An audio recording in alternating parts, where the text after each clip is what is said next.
Hey everybody, it's Dave here from Dragonhill Games. So Mono White got some really sweet upgrades with this IKORIA layer of behemoths. Let's jump right into the new deck tech. So I still run 4 copies of All Seed of Life's Bounties. Great little 1-drop with lifelink, and then of course we can sack it to protect something else later down the road. 3 copies of Giant Killer serve as both spot removal and then a way to sort of lock down something on our opponent's side. There's a lot of big stuff running around right now, that's for sure. So this guy will come in really handy. Of course, 4 copies of Healer Hawk are auto includes in this deck. 4 copies of Ajani's Pridemate seem to make sense in a mono white deck, especially when we have a life game theme going on. 4 copies of Daxos, Blessed by the Sun, really nice with to add to the devotion for Heliod. 3 copies of Heliod, Sun Crowned, and then 3 copies of Linden, the Steadfast Queen. Getting to some of the new includes from IKORIA. I put in 2 Fight as 1, and I wanted to just try this out, so I played quite a few games today, and I was actually really impressed with how well this works in this deck for sure. So Fight as 1 is 1 white mana for an instant, and you choose one or both, and more often with this deck than not, you will be choosing both modes. Target human creature you control gets +1/+1 and gains indestructible until end of turn. Or target non-human creature you control gains +1/+1 and indestructible until end of turn. So this is a great way to just kind of save a couple of guys from a board wipe or just get in for that little extra bit of damage. And like I said, you have human targets being things like Giant Killer, Charming Prince, and Linden the Steadfast Queen, and then of course everything else is a non-human. So plenty of targets for both modes of this spell. Seems to be working out really well so far.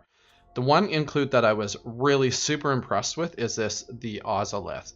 Now this thing, if you're unfamiliar with it, it's a 1 mana legendary artifact. Whenever a creature you control leaves the battlefield, and that's important because there'll be times when you say blink with Charming Prince, but more often than not, this will get triggered on something like an opponent removing one of your creatures. Whenever it leaves the battlefield, if it had counters on it, put those counters on the Ozolith. At the beginning of combat on your turn, if the Ozolith has counters on it, you may move all counters from the Ozolith onto target creature. I'm going to include some gameplay videos after this deck tech. Make sure you at least check out the first one because this will really show you the power of the Ozolith. I mean, I ended up finishing the guy with a 1/1 token I made at the end of his turn with Castle Ardenvale, and then throwing, like, I don't know, there was 8 or 10 counters or something crazy on the Ozolith.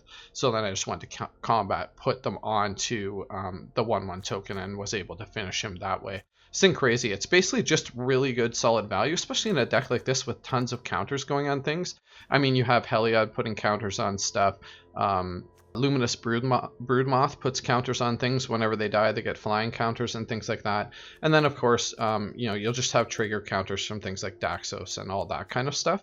Unbreakable Formation also puts counters on things. So just a good way to sort of way to kind of conserve your counters after like a board wipe or something like that, and then get value out of them on subsequent turns. So really nice to include, like I said, in a deck like this. I also put in, like I mentioned, 3 copies of Luminous Broodmoth. So this thing is just really awesome. Again, another value kind of play in this deck. Lends nicely to Heliod Suncrown by adding 2 to your devotion. It's a 3/4 flyer, so flyers are always good to have in any kind of deck. And then whenever a creature you control without flying dies, return it to the battlefield under its owner's control with a flying counter on it. Just super good at recovering from things like board wipes and stuff like that. You can actually throw blockers in the way because they end up coming back after they die as flyers. Just really good value. You'll see that in some of the gameplay videos. And then, of course, 2 copies of Ajani, Strength of the Pride. Probably the best planeswalker to have in this deck. I tossed around having Gideon in here as well, but I actually just really like Ajani, especially with the ability to make the extra cat soldier tokens. And then his 0, if you have at least 15 life more than your starting total, then exile Ajani, Strength of the Pride, and each artifact and creature your opponents control. This can be game ending. Definitely a nice way to finish off the game. And then, of course, lands are pretty simple and straightforward. I put in 4 copies of Castle Ardenvale and 17 basic planes. All right, make sure you guys check out some of the gameplay video. Really hope you guys found this deck text useful. If you did, go ahead and smash that like button. It really helps me out, and we'll see you again soon.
shall meet again.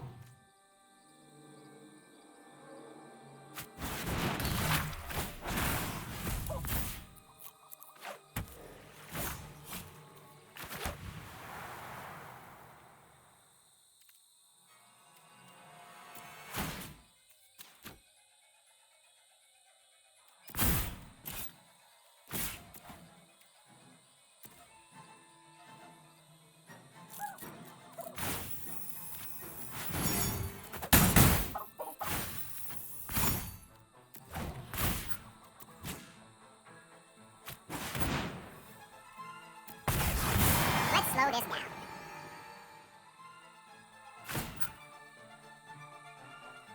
I've got time.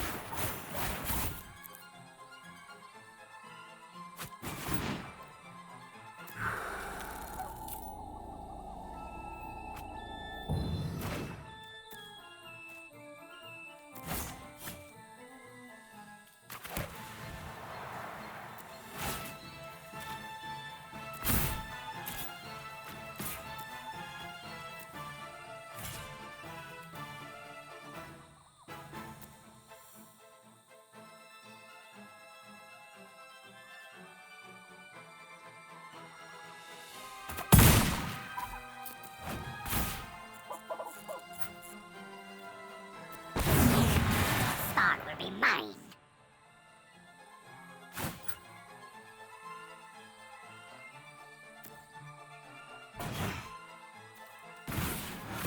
My intellect is without limit.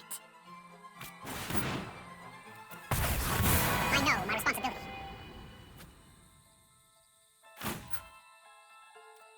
No, I am not making this up as I go.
Alright, thanks for watching everybody. You can find the entire deck list in the description of this video. We'll see you again soon. Bye for now.